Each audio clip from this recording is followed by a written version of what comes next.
Welcome to T is for Trauma. I'm your host, David O'Connor, and this is going to be a solo episode where I talk about my decision to pursue psychedelics as a therapeutic modality, what my experiences have been like so far, and what my long-term goals are with it. I think it is something that people are very curious about. It's definitely something that I get a lot of questions about.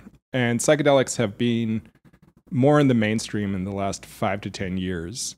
But even with the prevalence of things like clinical studies around psilocybin or ketamine clinics now readily available to people, it is still something that people are not that familiar with. And knowing somebody who has pursued psychedelic therapy is still relatively rare for people.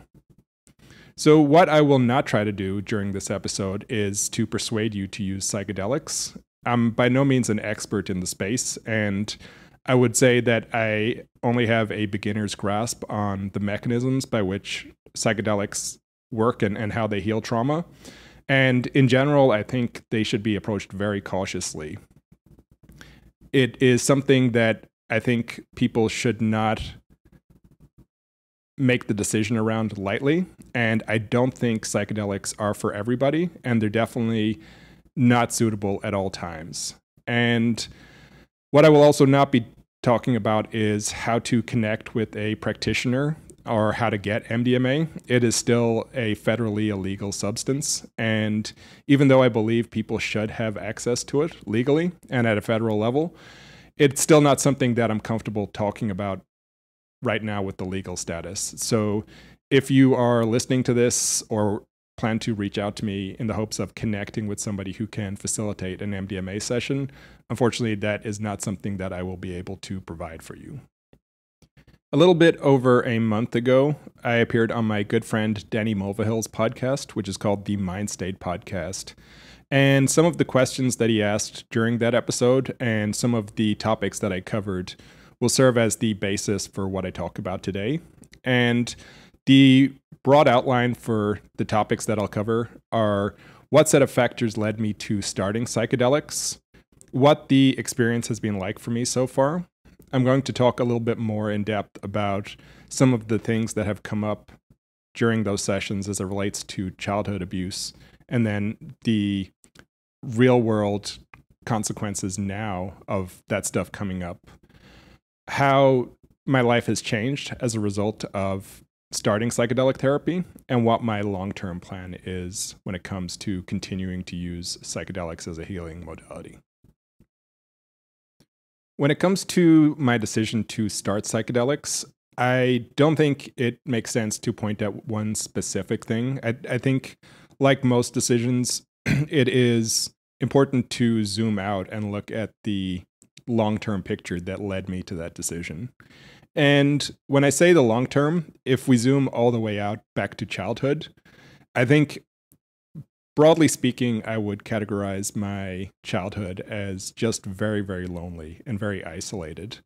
I didn't realize it for most of my adult life, but I was suffering a lot of sexual abuse all the way from the ages of 3 up until right around 14.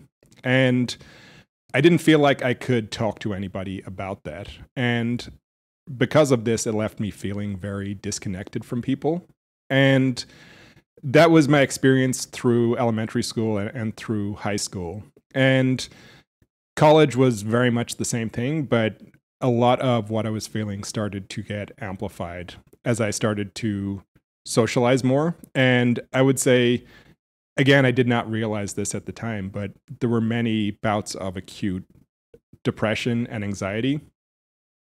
Ireland, of course, has a very notable drinking culture. And during your college years, like many parts of the world, going out drinking with your friends is a very common thing to do. And I can remember many instances where I just would not be able to handle the idea of going out drinking with my friends. And so I would come up with some excuse to stay home or not go out, because the idea of giving up control when drinking or being around the chaos of a crowd or just being social around people was incredibly overwhelming. And so I would stay home, and I can remember friends calling me on my phone to say, hey, why aren't you coming out? Or try to change my mind.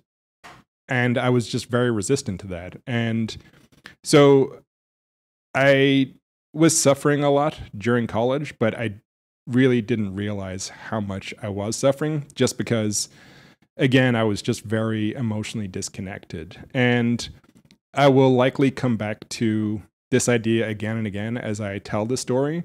And that is really just to reinforce that this was my natural state for a very long time. I would say 20 to 25 years, I was in a state of just disconnection. And where this really started to become problematic was in my relationships in my mid 20s. Romantic relationships, especially. I was in a very long term relationship through my mid 20s. And it was very difficult for me to be vulnerable and to just be emotionally available for my girlfriend at the time. And I didn't really understand that.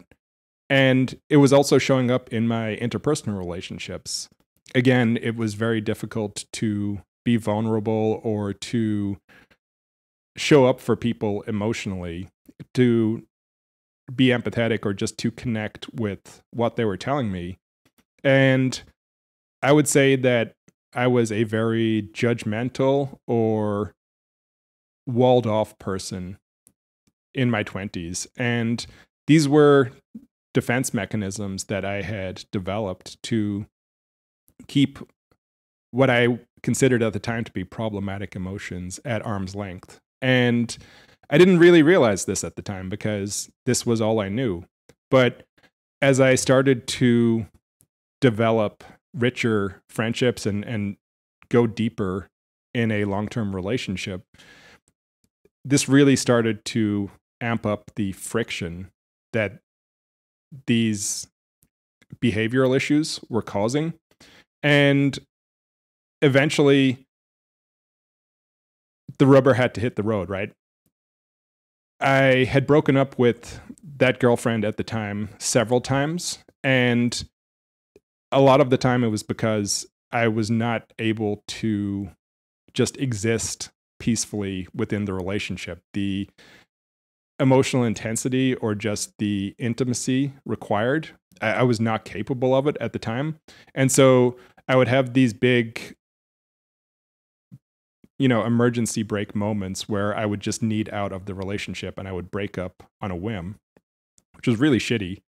But then also I had real abandonment issues and didn't want to be alone. So I would immediately try to reconcile things. And naturally, this introduced a lot of chaos into the relationship. And eventually, things came to a head, and she suggested that we see a couples therapist because she obviously did not want to keep going through this turbulence. And looking back now, I really can't blame her. But at the time, I was incredibly resistant to the idea of seeing a therapist. Ireland has a very antiquated view, or at least did at the time, had a very antiquated view around therapy. It was very taboo to be going to see a therapist. And I had very similar views. I thought therapy was for rich people. I thought of it as very indulgent. I thought that somebody, just because they had a degree in something, was not going to be able to understand my experience. And also, I just didn't want to be judged by this person who I felt like didn't know me. And so I resisted and resisted, but eventually the thought of being alone was more painful than the thought of going to therapy. So I caved and we went to see a couples therapist. Maybe not surprising now, but definitely surprising to me at the time was that it was actually a very positive experience for me to go to couples counseling. And I was pleasantly surprised that the therapist was able to see my side of things and to understand at least some of my experience and to validate what I was feeling. And as that relationship came to a natural end, I started to see that couples counselor as a solo therapist. And this was very helpful in helping me to start to understand some of the things that I was dealing with or suffering from, particularly abandonment issues, but then also the unavailability of vulnerability in my life, and how this was not really something that I was expressing, and it was not really something that had been modeled for me. And something that happened with this therapist would become a recurring theme in my therapeutic journey, and also leads into why I started psychedelics. And we had been working together for maybe 3 or 4 months at that stage. And at the end of one of our sessions, she said, I don't think I'm able to help you anymore. I think I have reached the limits of what my current abilities or talent can do for you. And I think you would be better served by seeing a more experienced therapist, and particularly by seeing an analyst. We have kind of hit as far as we can go together. And I didn't disagree with her. I was starting to feel like I was somewhat wasting her time. I was very interested in healing the things that I was suffering from, and really wanted to do the work, and was really adamant about being good at therapy, which is a somewhat ridiculous concept to me now, but was my mind frame at the time. But her winding down that relationship was probably a good thing, because we were likely not going to make much more progress than we already had, and there would just be diminishing returns if we continued to work together. So not too long after that relationship went down, I moved to the US. And about 6 months after I moved to the US, I did start seeing an analyst for 3 times a week for 3 years. And this was obviously a very intense experience to be doing that much therapy for such a prolonged period of time. But I did also start to make real progress with my inner work, and particularly in dealing with the abandonment issues, and really starting to understand the things that I was feeling, but also my childhood experience, and why I felt the way I did about some of the parts of my life. Definitely not the complete picture, but the first steps in the journey, at least. Something that really started to become apparent as I went deeper and deeper in the analysis work was just the reality that I was not having the breakthroughs that I wanted. And at the time, I felt like I was working twice as hard as all of my peers when it came to inner work and self-help, but I felt like I was 3 steps behind everybody else. And the idea that really started to crystallize in my mind is the same one that I talked about in the introductory episode, which was this visual that I would have on a recurring basis, especially during my analysis sessions, of standing on an ice lake and there being this thick sheet of ice on top of the water that I was standing on. And I could see dark water underneath this thick sheet of ice, but I just was not able to break through to it. And this was very much representative of my experience with therapy, and would be representative on a recurring basis of really desiring to go deeper in the work, and deeper into myself and my own issues, and really striving to work hard at that, but just not being able to reach the points that I wanted to reach, and really have those breakthroughs that I was really chasing. And then in about 2017, 2018, I started to read more about psychedelics. And like a lot of guys from my generation, I would say for more than 10 years, we've been hearing about DMT from the likes of Joe Rogan, or ayahuasca from Aubrey Marcus. And that stuff never really resonated with me. It seemed very hippie-ish at the time, and it really seemed like they were just chasing mind expansion. And I was somebody who had really not done any sort of recreational drugs at any point in their life. I had smoked weed maybe 2 or 3 times before I moved to Seattle at age 30. And even when I lived in Seattle where it was legal, I maybe used weed 10 times. But I was not a drug guy. There was never any cocaine, no mushrooms, no MDMA at festivals, nothing like that. I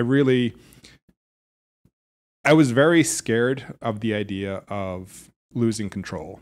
And this would also come up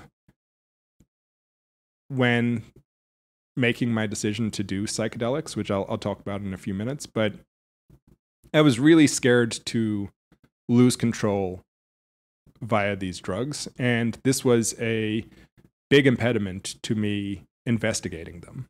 And then about 5 years ago, there started to be more and more chatter about the therapeutic benefits of psychedelics. And more people I respected, and when I say respected, I mean from a medical perspective, people who were actual doctors or researchers, not just influential people or podcasters. They started to talk about the research regarding the efficacy of psychedelics in treating things like trauma, addiction, depression, suicidality. And it seemed like a lot of what I thought I knew about drugs was probably incorrect. And I started to become more open-minded to the idea of using them as a therapeutic modality. And I would also say that I was personally very invested in this being true because I was not able to have those outcomes just through traditional talk therapy. And beyond that, as my inner work practice, I was also meditating 20 minutes a day for every day for about 10 years at that point. I was journaling regularly. I was really working hard at my inner work, and I just could not have these breakthroughs. So the idea of something new that held this promise was very appealing to me. And I started to do more and more research around this new field and what that experience is like and which psychedelic might be right for me. And it became apparent very, very quickly that MDMA would be the most suitable or most likely candidate for a couple of reasons. The first is that MDMA is specifically very good at treating trauma. And even though I had a general idea of what my own trauma was, I really wasn't sure of the specifics. And the other is MDMA is a very gentle psychedelic. It is generally regarded as one of the easiest to start your journey with. And it is also something that allows the person taking it to have a lot of conscious control over. If the experience becomes too overwhelming during a session, it's very easy for the person to moderate themselves and bring the intensity from a 7 or an 8 all the way down to a 1 or a 2. So again, this was very appealing to me. And at the time, the books I was reading, I read Waking Up by Michael Pollan, which is a very good general overview of psychedelics. I read Trust, Surrender, Receive, which specifically relates to MDMA therapy. And it's written by a woman under the pseudonym Ann Other. And then I watched the documentary Trip of Compassion, which is an excellent, excellent documentary that was filmed in the mid-2010s, I believe. And it's filmed in Israel and follows the clinical trials around MDMA therapy. And it follows 3 individuals who all have some form of PTSD. And they are allowed to participate in this MDMA trial. And the documentary follows the stories that lead them to applying to be part of the study, it shows actual footage of these sessions taking place where the individual is taking MDMA and then they are doing a therapeutic session with 2 licensed therapists in the room with them. And then it also follows their experience after doing multiple sessions. So that was very informative and very enlightening as to what the experience would be like and what I could expect both before and after embarking on this journey.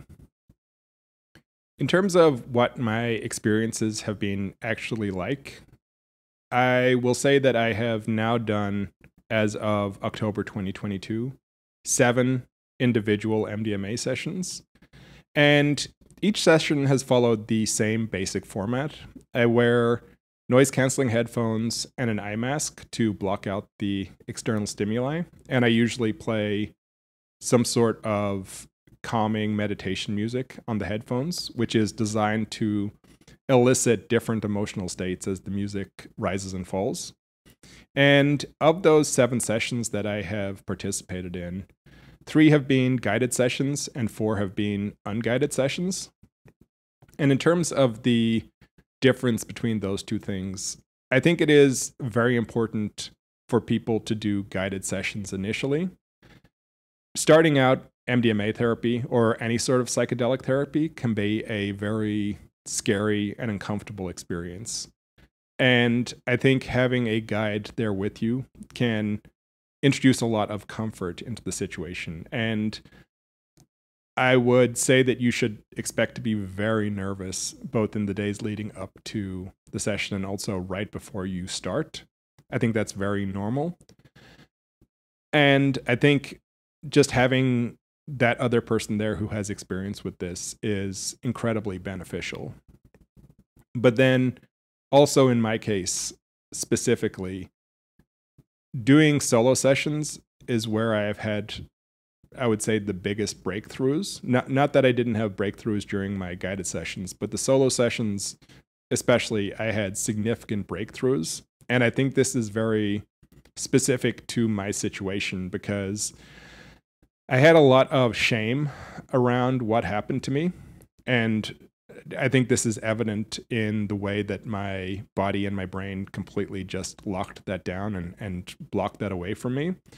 But beyond just the shame about what happened to me, I also had a lot of shame around who did that to me and the people that were involved in that sexual abuse. And so I think this was, again, my body's natural defense to not unveil these details to me while there was another person in the room, because I don't think I would have been comfortable with somebody else knowing about that stuff in real time. I think now I'm more comfortable talking about it, but at the time it was deeply upsetting to learn about who was involved in some of these acts and some of the things that happened to me. And I don't think I would have been able to get there and really voice those things or articulate those things with somebody else in the room with me at the time. In terms of what the actual sessions have focused on, I think there are, again, some recurring themes. My sessions almost always start out with some sort of focus on having love and compassion for myself. I think it is fair to say that due to what happened to me, a lot of the last 30 years has been me living with incredibly negative self-talk or negative self-image. And so the page that the medicine always seems to start on is helping me find that love and compassion for myself. And really, that often looks like a pep talk or really a very wise voice telling me reassuring things about myself and really just trying to build up a very solid fundamental base for self-esteem. And then beyond that, in the mid to late stages of these sessions, it focuses on helping me retrieve memories of my own sexual abuse, and then also helping me process and make sense of, or in a lot of instances, make peace with what happened to me. And an additional angle to this is trying to navigate the emotions attached to the people who were involved in this abuse, as many of these people are still alive and they're still very much connected to my family. And so, as you might be able to imagine, there are a lot of very complex emotions that go along with living through that kind of scenario. And the medicine helps me unpack that stuff and kind of align my thoughts with how to feel regarding these situations and some of the actions or some of the stances that people have taken in reaction to me sharing these stories of what happened to me as a child. Now, when it comes to the specifics of what actually happened to me as a child, a lot of people have been curious about why I was somewhat vague in the introductory episode about what happened, or why I have not shared more of my own trauma story beyond just the broad details. And it has been something that I have been somewhat hesitant to do, because there are a lot of different layers to this. The first is that I am still unpacking a lot of this stuff, and each subsequent medicine session that I do, I learn more about what happened to me. And many of these situations involve people either in my family or people with close ties to my family. And I am still in the process of confronting this and resolving a lot of these situations. And because of that reason, I don't want to speak on some of these things publicly just yet. But then also, I'm not entirely sure what the legal status is of discussing these things, and whether I open myself up to some sort of legal issues if I were to accuse somebody of something without having the strict evidence to back it up. And so I have been very cautious about talking about this stuff, especially because of the circumstances by which I came by this information. But to give more detail about what happened to me, broadly speaking, there was a very long pattern of sexual abuse between the ages of 3 and roughly 14. And from what I am aware of through the MDMA sessions, there seems to have been roughly about 20 to 25 incidents during that time. And these incidents ranged in severity between unwanted touching all the way up to full-on sexual assault. And from what I currently know, there were over 10 different individuals involved in perpetrating that. So it is a very complex history of sexual abuse, and one that I'm really still struggling to understand, to process, to confront. But what I will say is that, as much as possible, the things that I have tried to focus on are making sure that these people cannot hurt others anymore and that no one is in danger anymore. But then also to really take care of myself during this process, to practice self-care and kindness for myself. And something that has been repeated to me over and over from people who deal with this stuff is that I'm on nobody else's timeline except my own, and this is my healing journey. And I don't have to do anything during this process. What happened to me, and it is only my responsibility to take care of myself in this process. And that has been very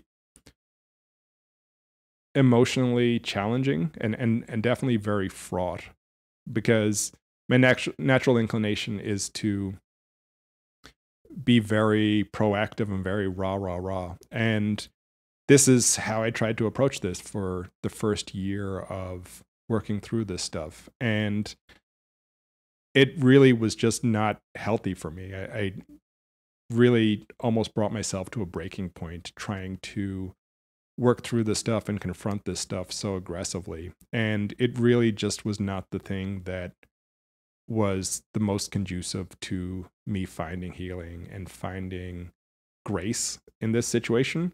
And so I had to slow everything down and really just prioritize my own health during this process. A question that I get very frequently is, how can I be sure if these repressed memories really happened or not? And I actually don't mind this question at all. I think it is a very good question, and I can understand why people ask it. And something that is challenging about this situation is that the science behind repressed memory is really not very well understood at all right now. And to the best of my knowledge, repressed memory is not admissible as evidence in court, or it's at least frequently attacked and undermined by the defense.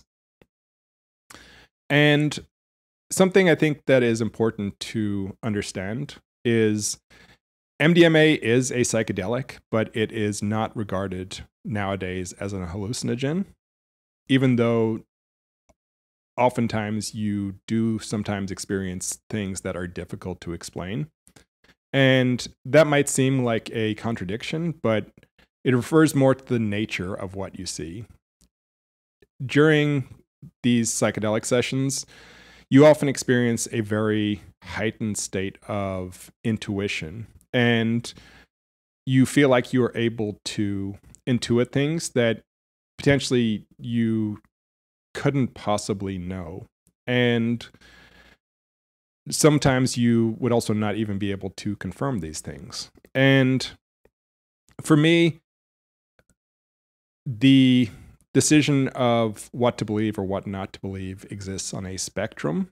And for me specifically, in the 7 sessions that I've done, every single one of them has featured several instances of sexual abuse that I suffered. And for me, I think it would be plausible, or I could accept the idea that if this was 1 session or 2 sessions, that potentially it would not be something that would be reliable. But to have it happen in every single one of these sessions is incredibly telling for me. But then also, I have been able to corroborate independently that some portion of what I have remembered did definitely happen. And it makes me believe that all of it did happen. And this has been a very tricky process, especially in confronting people about what happened. And I mean specifically the perpetrators, because I think when people think about confronting your abuser, that there is going to be a moment like the end of a Scooby-Doo episode where you catch the person and you tell them that you know what they did, and they come clean about everything that happened. And from what I have learned, both personally and in reading more of the research about it, this is generally not how these situations go. Generally, the person staunchly denies the accusations, and it then becomes a matter of your word against them. And something else that is also incredibly challenging, and I would find this out later on, is that it is uniformly accepted, or maybe I should say that it is almost uniformly true, that individuals who perpetrate sexual abuse were themselves sexually abused or suffered some form of severe abuse. And they likely repressed their own memories of sexual abuse. But there is an additional layer to this, which is that many abusers also experience repressed memories when it comes to their own perpetrated acts of abuse. And it is the same internal mechanism at work where the body shuts down the part of the brain that is experiencing these horrible acts to protect the individual's sanity or identity. But then also when this individual is perpetrating abuse, the brain can similarly shut down and repress this memory to preserve this individual's idea of self, that they are not this awful abuser if they don't have these memories of what they did. And so a lot of the times when you are confronting these abusers, you are running into these same repressed memory situations with the abuser, and they might legitimately not remember what they did. And when you have this kind of impasse, it is very difficult to validate what you remember or also just feel like there's any sort of closure for the situation, because this person is now telling you that this did not happen, and it undermines your understanding or your belief in what happened to you. So that has definitely been one of the more complex elements of this entire process.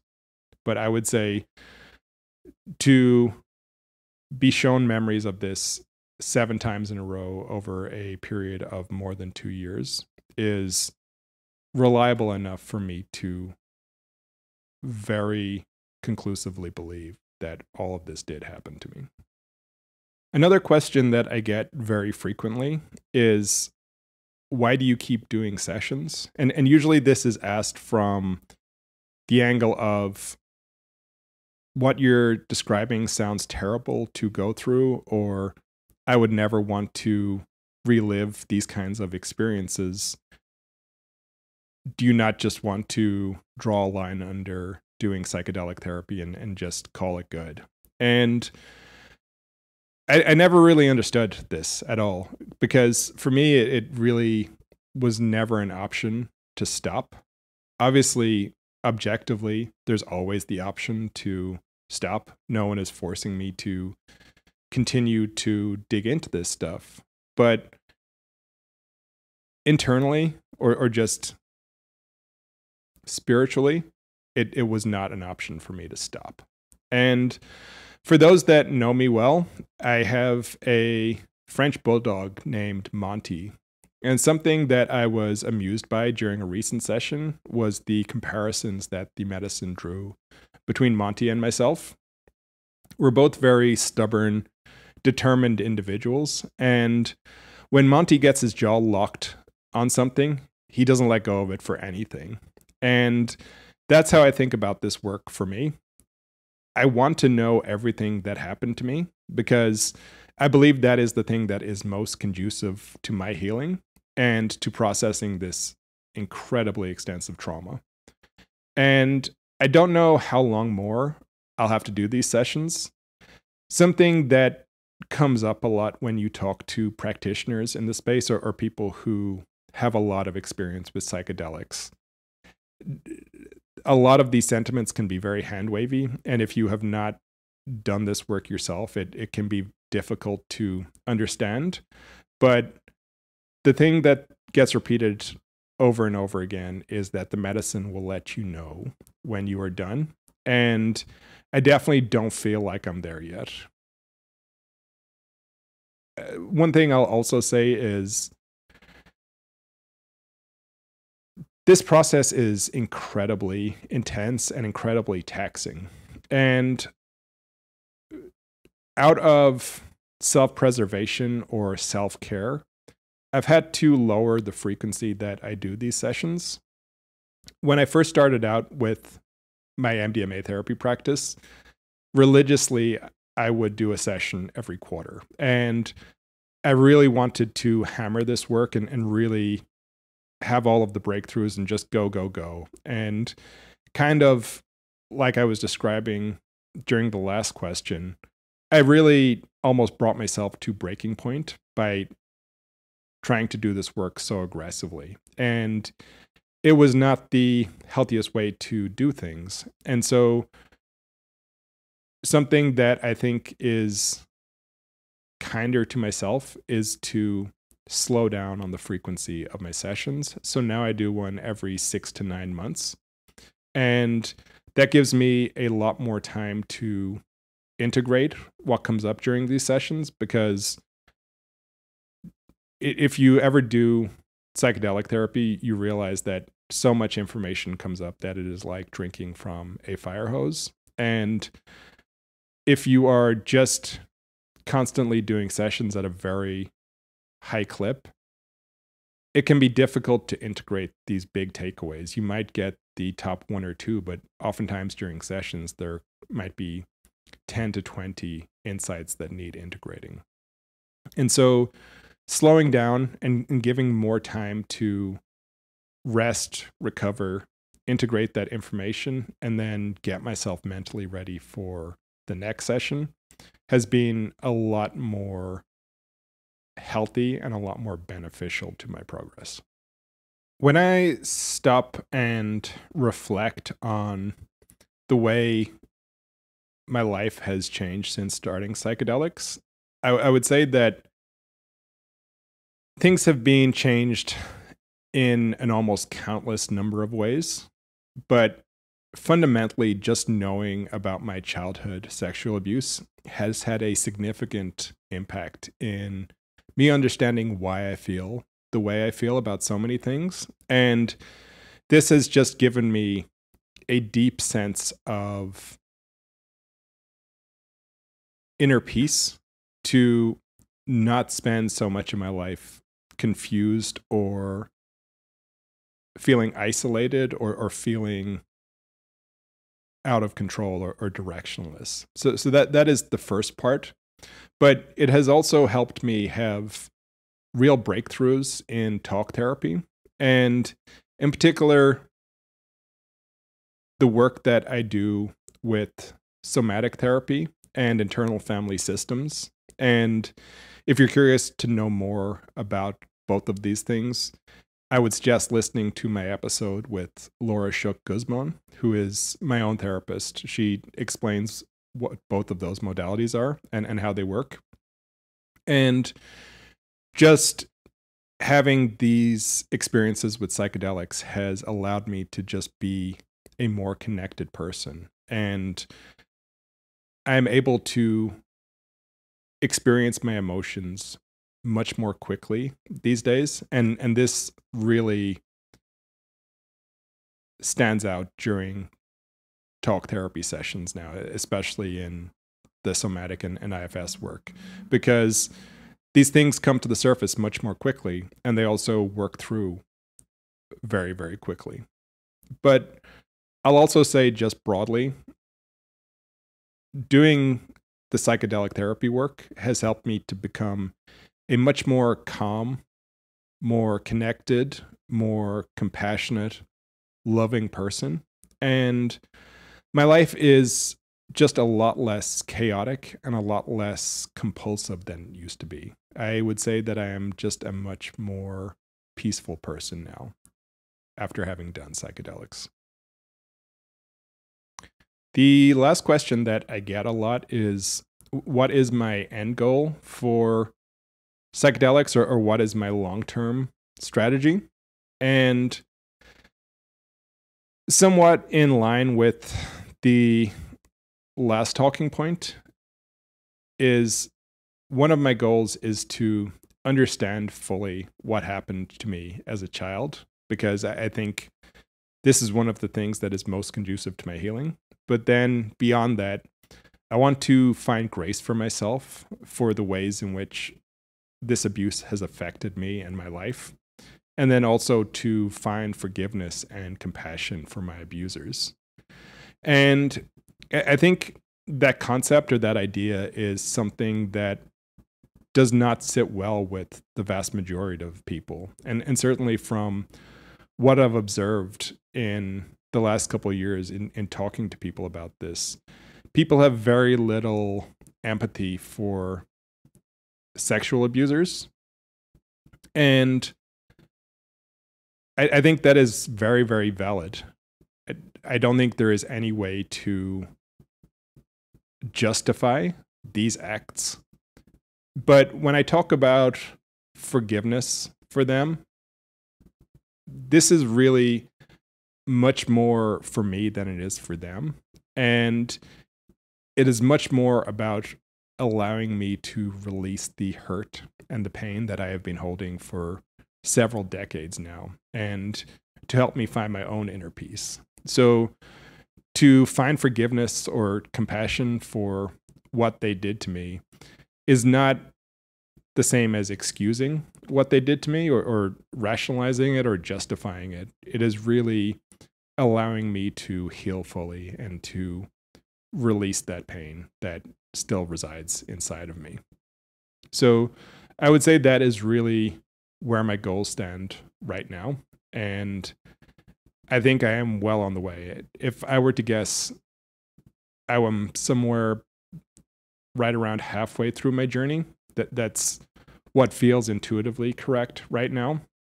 And I would say I likely have another 2 to 3 years of psychedelic therapy before this stuff has really worked its way through, I think.